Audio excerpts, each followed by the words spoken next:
프롬이 얘기하기를 사랑은 인간 실존의 문제에 대한 유일한 만족스러운 대답이다. 이런 첫 번째 문장이 나오는데 어쩌면 프롬이 하고 싶은 얘기가 이게 종합되어 있다고 보이죠. 이 글 자체는 프롬이 쓴 게 아니고 아마 편집자가 썼거나 이렇게 되겠죠. 거기 원문에 보면 Love, says Dr. Fromm, is the only satisfactory answer to the problem of human existence. 그래서 인간 실존, 인간 존재에 대한 유일한 만족스러운 답변은 사랑이다라고 닥터 프롬이 얘기했다. 이게 첫 번째 문장이에요. 그 다음 문장은 Yet most of us are unable to develop our capacities for love on the only level that really counts. A love that is compounded of maturity, self-knowledge, and courage. 그렇지만 우리 대부분은 여기서 진정으로 의미가 있는 수준의 사랑의 능력을 개발할 수가 없다. 그렇지만 그만큼 어떤 사랑이 중요한데 인간 실존에 대한 대답은 사랑인데 대부분의 사람들은 이러한 사랑을 할 수 있는 능력을 개발해낼 수 없다. 여기서 얘기하는 사랑은 여러 가지 의미의 사랑이 아니라 가장 중요한 의미에서 중요한 수준의 사랑인데 그 사랑은 A love that is compounded of maturity, self-knowledge, and courage. 여기서 프롬이 보고 있는 사랑, 그 사랑은 성숙함과 자기 이해와 용기의 복합체로 이루어지는 사랑이라고 보는 거죠. 그래서 여기서 이 저자가 얘기하고 있는 사랑은 인간 성숙함과 자기 이해와 용기 이것을 갖추었을 때 사랑을 할 능력이 개발된다고 봅니다. 그래서 여기서 센티멘트라고 우리가 보통 어떤 감성적인 이런 얘기가 아니에요. 그래서 그 얘기는 우리 앞으로 계속 할 얘기겠죠. 그 다음 나오는 얘기가 Learning to love like other arts demands practices and concentration. 사랑을 배우는 것은 다른 기술을 배우는 것과 똑같이 여기서 아츠라고 썼는데 저 기술이라고 번역을 했지만 저는 예술에 가깝지 않나 싶어요. 다른 어떠한 예술과 마찬가지로 실습과 집중을 필요로 한다. Practice and concentration이라고 봤어요. 집중하는 것 그리고 practice하는 것. 실습이라고 하는 용어보다는 실제 그 우리말로 뭐라고 할까요? 실천이라고 얘기를 하면 좋겠네.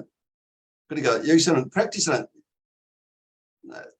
사랑을 배우는 것은 다른 어떤 기술이나 예술에서 마찬가지로 실천과 집중이 필요하다.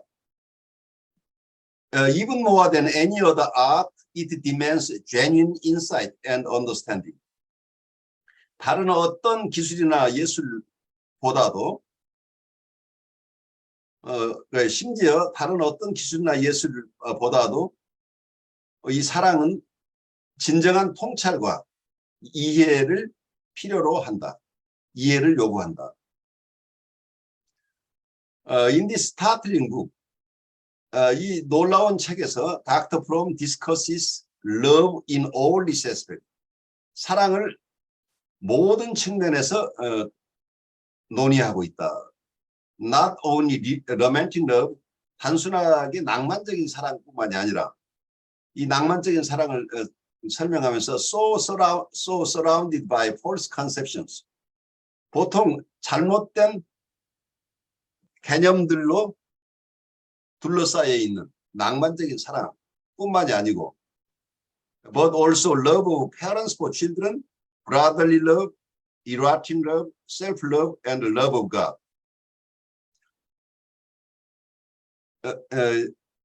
자녀들에 대한 부모님의 사랑, 그리고 형제의, 그리고 성애적 사랑, 자기 사랑, 그리고 신에 대한 사랑, 하느님에 대한 사랑까지를 여기서 토론하고 있다는, 그 모든 형태의 사랑은 다 여기서 토론하고 있다, 이렇게 보고 있어요. 네.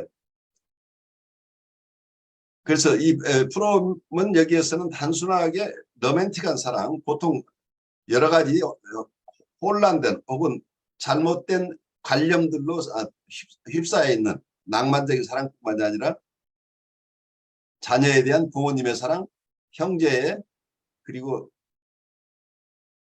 성애적인 사랑, 자기 사랑, 그리고 하느님에 대한 사랑까지를 토론하고 있다. 이렇게 지금 이 책을 요약해서 설명하고 있어요.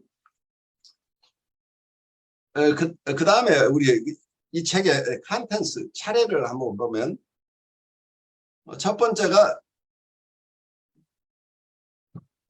Is love an art? 사랑은 기술인가? 사랑은 예술인가? 하는 질문이 첫 번째고, 오늘은 그래서 이 첫 번째 주제를 가지고 여러분하고 얘기를 많이 할 거예요. 두 번째가 The Theory of Love, 사랑의 이론. 그리고 세 번째가 Love and Disintegration in Contemporary Western Society.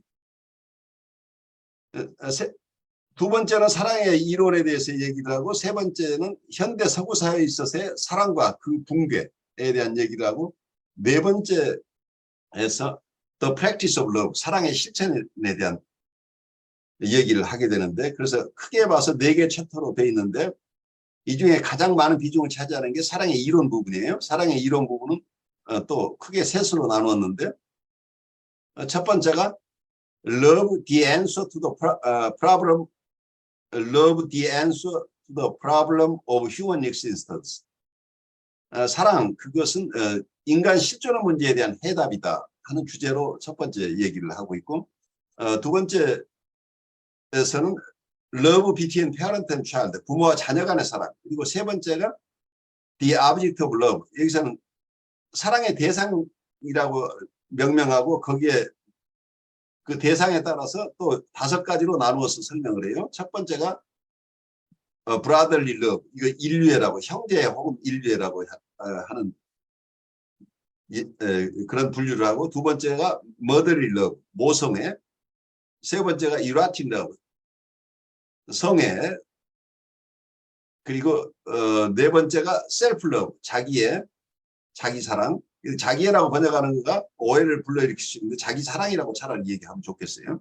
자기애라는 용어가 한국뿐이 아니라 미국에서 나르시시즘이라는 말을 자기애로 번역하다 보니까 자기 사랑이 아주 부정적인 것, 그런 의미로 읽힐 가능성이 있는데, 여기서 그냥 자기 사랑이라고 이해를 하시고, 조금 우리가 보통 자기애라고 부르는 것하고 다른 개념으로, 그런 뭐 한자로 쓰거나 한글로 쓰거나 같은 용어긴 하지만, 우리가 담아내는 내용에 따라서 우리가 지금 얘기하려고 하는 자기 사랑이라고 얘기를 하고, 자기애하고 좀 구별해서 앞으로 얘기를 하고 싶어요.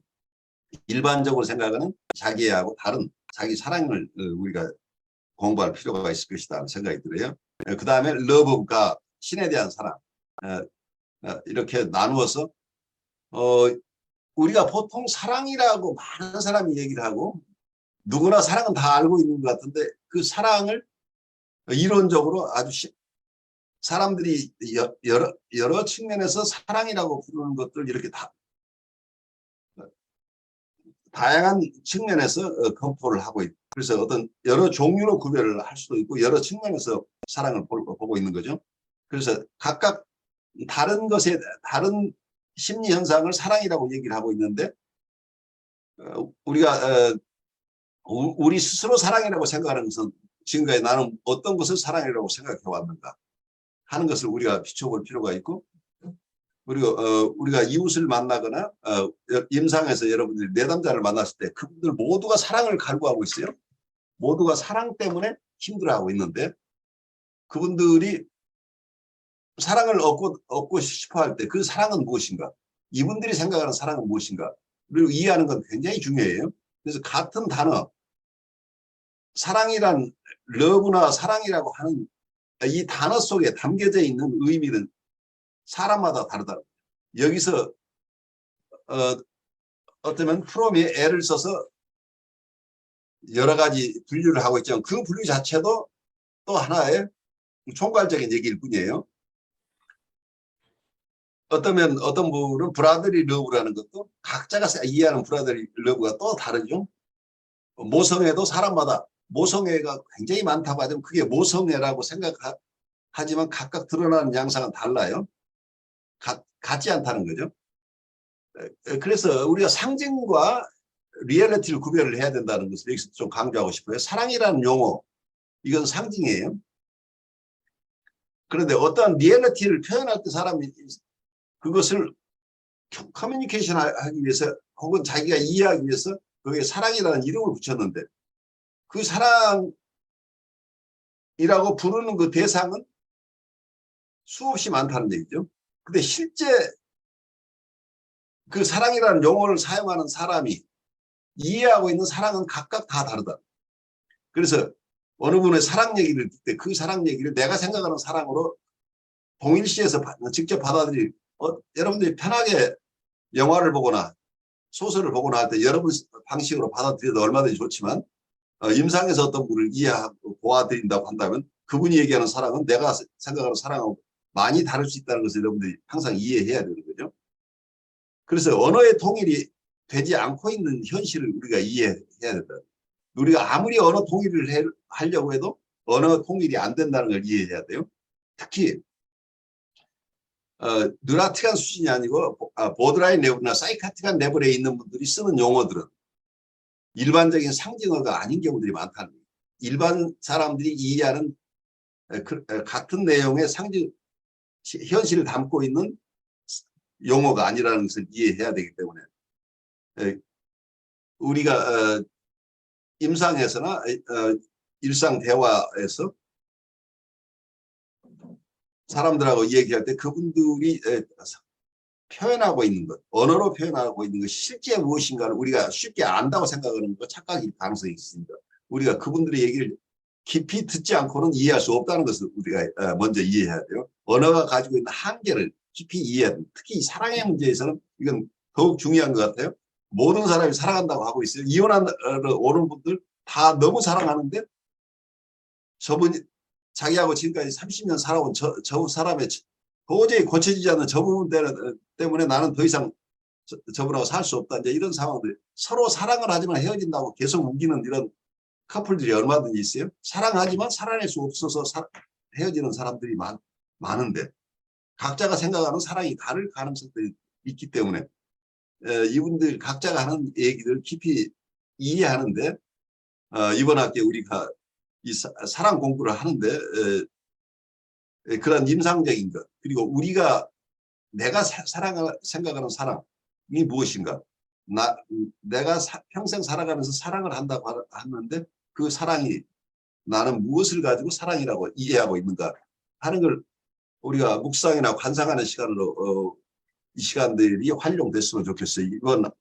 6주니까 한 달 반 동안에 여러분들이 영성 수련하는 셈 치고 이 사랑에 대한 주제를 가지고 계속 시간을 내서 생각하는 그런 시간들을 가졌으면 좋겠어요.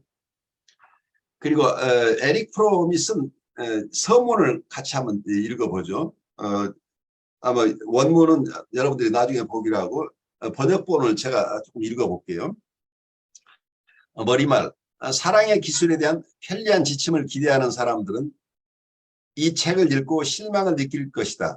그와 반대로 이 책은 개인의 성숙도와는 무관하게 쉽사리 향유할 수 있는 감정이 아니라는 것을 보여주는 것이다. 보여주려는 것이다. 이 책은 독자들에게 가장 적극적으로 자신의 인격 전체를 개발시키려 하지 않는 한 아무리 사랑하려고 노력해도 반드시 실패하기 마련이며 이웃을 사랑하는 능력이 없는 한 참된 겸손, 용기, 믿음, 수양이 없는 한 개인적인 사랑도 성공할 수 없다는 것을 깨우쳐 주려고 한다. 이러한 성품이 드문 문화에 있어서는 사랑하는 능력의 획득은 어려운 일일 수밖에 없다. 그렇지 않다면 그 누구든 참된 사랑을 하고 있는 사람을 알고 있는지 자문해 볼 수도 있다. 그러나 사랑한다는 것이 어렵다고 해서 이 어려움을 알아보고 사랑에 도달하는 조건들을 알아보는 일조차 삼가서는 안 된다. 불필요한 복잡성을 피하기 위해 나는 가능한 한 비전문적 용어로 이 문제를 다루었으며 같은 이유로 나는 사랑에 대한 문헌의 참고도 최소한으로 줄였다. 그러나 또 다른 문제, 즉 이전에 나의 저서들에 표현된 사상의 되풀이를 피하는 문제에 있어서는 만족스럽게 해결되지는 못했다. 특히 자유로부터의 도피, 자립적 인간, 건전한 사회를 탐닉한 독자들은 탐닉이라고 얘기를 한 탐독한 독자 뭐 이 정도로 표현하면 어떨까 싶어요. 네, 그 책을 아주 즐겨 읽었던 독자들은 이 책에서 앞에 말한 책들에 표현되어 있는 사상을 상당히 발견할 것이다. 그러나 사랑의 기술은 결코 단순한 요약은 아니다. 이 책에는 이전에 밝힌 사상 이전의 것이 제시되어 있으며 당연한 이야기지만 옛 사상이라 할지라도 사랑의 기술이라는 하나의 주제에 집중됨으로써 새로운 시야를 얻게 된다. 이렇게 설명하고 있어요. 여기서 가장 이분이 처음에 강조하고 있는 부분은 모두가 사랑을 너무 쉽게 생각하고 있다는 얘기를 하고 있어요. 그렇지만 각자가 얼마나 성숙했느냐고 상관없이 누구나가 쉽게 얻을 수 있는, 쉽게 향유할 수 있는 그런 감정, 누구나가 쉽게 경험하는 그런 감정을 얘기하는 게 아니라는 얘기예요. 이게 센티먼트를 얘기하는 게 아니라는 얘기를 하고 있어요. 그래서 누구나가 첫사랑의 경험을 하죠. 대부분의 사람들이 첫사랑을 경험하고 어떤 분에 대한 호감을 특히 남녀 간의 어떤 센티멘탈한 정서들, 남녀 간의 끌리는 정서들을 느끼는데 그러한 정서들, 그러한 센티먼트, 그러한 센티먼트 자체를 사랑이라고 부르는 것 자체를 에릭 프롬은 여기서 주저하고 있어요. 여기서 얘기하고 있는 그런 얘기가 아니란 얘기예요. 성숙한 사람 말이 누릴 수 있는 게 사랑이라고 보고 있는 거죠. 그래서 여기서 주장하고 있는 건 자기의 토탈 퍼스널리티, 자기의 전인격을 개발하려고 무척 애쓰는 사람이 아니라 그래서 자신의 인격 전체를 개발시키려고 아주 노력하는 사람이 아닌 한 또 다른 말로 적극적으로 자신의 인격 전체를 개발시키려고 하는 사람만이 이러한 사랑을 얻을 수 있는데 그러한 노력이 없는 사람은 실패하게 돼 있다는 거예요. 사랑을 얻는 것 같은데 사실은 사랑이 아닌 것을 추구하고 있었다는 얘기를 하고 있어요. 이웃을 사랑하는 능력이 없는 한 또 다른 쪽에서는 참된 겸손이나 용기, 믿음, 수양이 없는 한 진정한 의미에서 사랑을 달성할 수 없다는 얘기를 하고 있는 거죠. 그래서 아무리 사랑하려고 애를 써도 그 사랑하려고 하는 노력은 실패할 수밖에 없다. 그런데 실패하지 않기 위한 여러 전제 조건들을 아까 설명하고 있었던 거예요.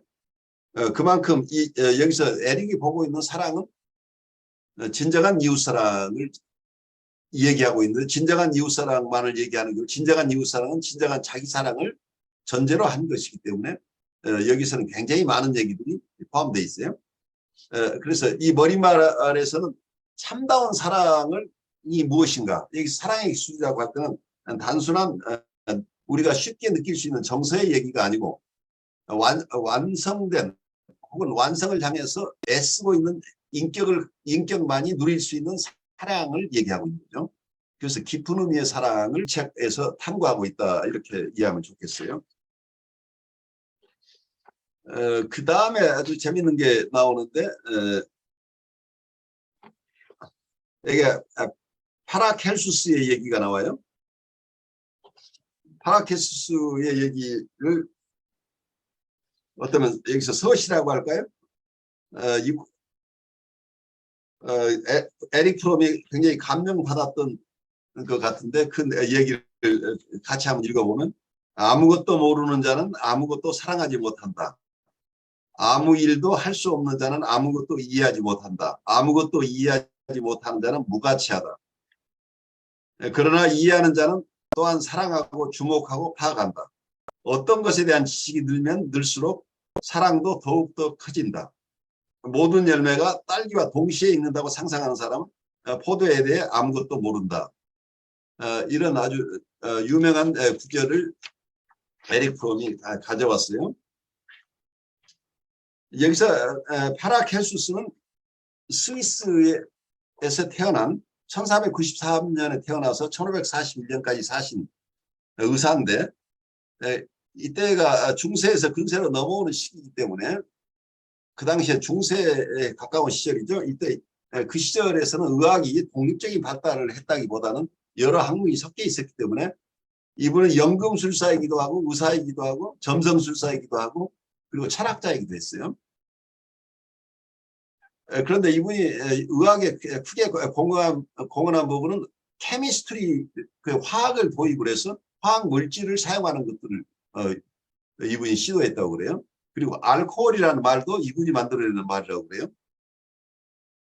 그만큼 큰 영향을 미친 의사인데, 이분은 그 당시까지 그 당시에 유행하고 있었던 중세 의학을 거부하고 이분의 독특한 의학 이론들을 전개를 했다고 하는데, 그분 얘기 중에 굉장히 중요한 부분이 저한테 들어오는 것은 health depended on the harmony between man and nature. 그리고 and on the balances of certain chemicals within the body. 이게 어쩌면 15세기, 16세기 분인데 이때 이분의 통찰이 우리의 건강함이라는 것은 인간과 자연의 조화에서 온다. 굉장히 철학적인 얘기를 하고 있어요. 건강함은 인간과 자연의 조화로부터 얻을 수 있는 것이고, 그리고 일정한 화학 물질들의 균형이 필요하다. 그래서 요새 케미컬을 통해서 우리의 심리적인 어려움들을 많이 치료하고 있는데, 이 약물 치료의 필요성을 이미 알고 있었던 분이고, 또 한편에서는 굉장히 철학적인 그리고 영성적인 측면을 함께 가지고 있죠. 자연과 인간의 조화라는 굉장히 철학적이면서 또 굉장히 자연과적인 것을 함께 설명하고 있었던 것으로 보여요. 켈수스라는 원래 로마에 또 유명한 의사가 있었다고 그래요. 이 켈수스라는 의사가 유명한 분이었는데 기원 1세기 무렵이었던 것 같아요. 에릭 프롬이 인용한 파라켈수스는 본래 그분의 이름이 아니었다고 합니다. 자기가 그 저명한 켈수스와 같이 갈 수 있을 만큼 그 정도 되는 사람이다. 그래서 beside or similar to 켈수스라는 의미에서 자기 이름을 파라켈수스라고 붙였다는 거예요. 그러니까 그 저명한 켈수스하고 내가 동열에 있는 사람이라고 해서 자기 이름을 이렇게 붙인 분인데 상당히 재미있는 일화예요. 그런데 그분이 한 얘기 중에 프롬이 굉장히 감명 깊게 본 부분을 가져왔어요. 이 내용은 우리가 저도 프롬이 어떤 부분에 감명을 받았는지 저는 잘 몰라요. 근데 이 부분에 대해서는 조금 우리에게 도움을 주실 분이 있어요. 변성현님이 이 구절을 좋아한 것으로 알고 있는데, 변성현님 본인 소개 잠깐 하세요. 예, 저는 소아청소년 클리닉에서 임상을 계속 해오고 있고요. 그래서 여러 가지 매체를 사용해서 이제 심리치료를 하는 건 말 가지고 언어로도 상담을 하고 있는 그런 임상가입니다. 제가 조금 보충 설명하죠. 여러분들한테 제가 설명드렸는데 우리 ICC 멤버 중에 정신분석을 미술 집단치료에 응용해서 논문을 쓰고 있는 분이 있다고 제가 소개해드렸을 거예요. 바로 그 본인이세요. 이번에 논문 통과가 돼서 이번 8월에 박사학위를 받았어요. 나중에 이게 다 프로세스가 되면 본인 논문에 대한 설명도 우리한테 한번 해주셨으면 좋겠다는 생각을 하고 있어요. 그 논문 제목만 좀 설명해 주시죠. 네, 경력 미술치료사의 자기성찰 증진을 위한 정신분석 집단 미술치료 프로그램 개발 및 효과입니다. 정신분석을 미술 집단 치료에 응용한 아주 굉장히 획기적인 논문을 쓰셨어요. 그래서 그 대학에서 논문을 제출해서 대학에서 박사가 되셨지만 또 ICC의 정신분석과 대학에서 공부한 것이 맞물려서 이렇게 이루어진 거니까 어떻게 보면 우리 ICC가 배출한 박사 논문이라고 여러분들 이해해도 좋아요. 우선 변성혜 선생님이 에릭 프롬과 같이 파라켈수스의 이 얘기를 좋아하게 된 배경을 잠깐 설명해 주시면 우리에게 도움이 될 것 같아요. 저는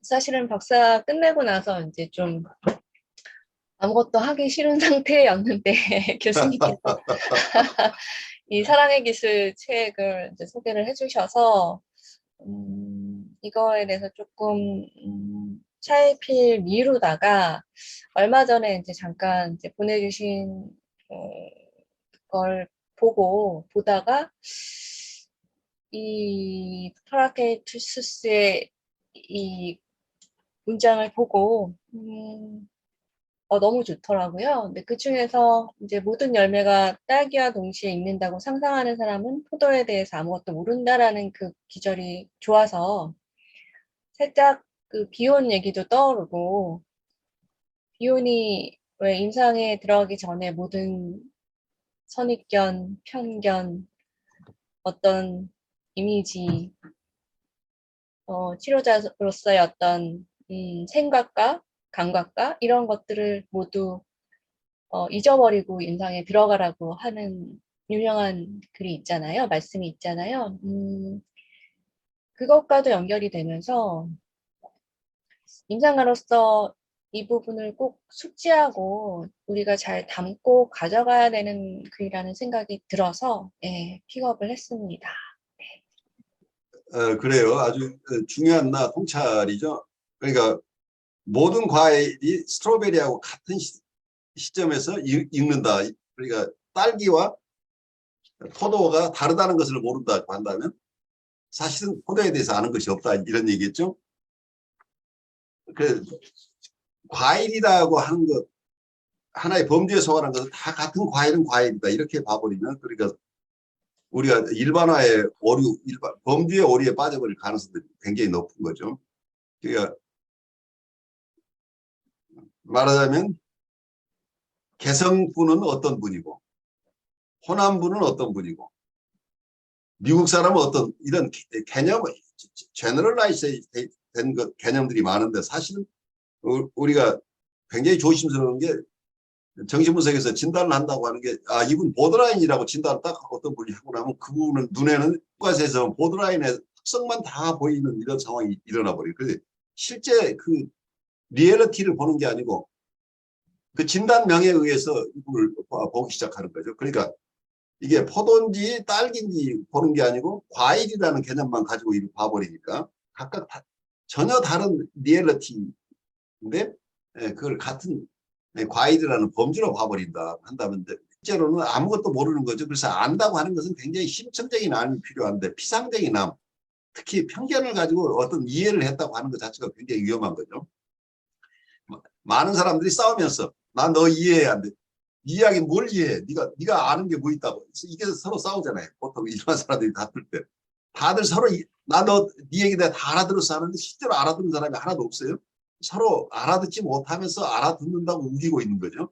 나는 이미 다 알고 있다고 우기는데 이 편견과 아집이 실제는 굉장히 뿌리 깊은 것이어서 많은 경우에 분쟁을 가져오고 개인에게 있어서는 자기 안에 이 갈등 구조를 해결할 수 없는 거죠. 어느 고착된 어떤 사고방식, 고착된 어떤 믿음 시스템, 고착된 대상 표상, 고착된 자기 표상, 유연함이 없는, 그러니까 화석이 돼 있는 어떤 개념들로 화석이 돼 있는 개념이나 용어나 어떤 진단명이나 혹은 자기 표상이나 대상 표상 이런 것들이 살아있는 게 아니고 죽어 있는 것을 가지고 계속 살아있는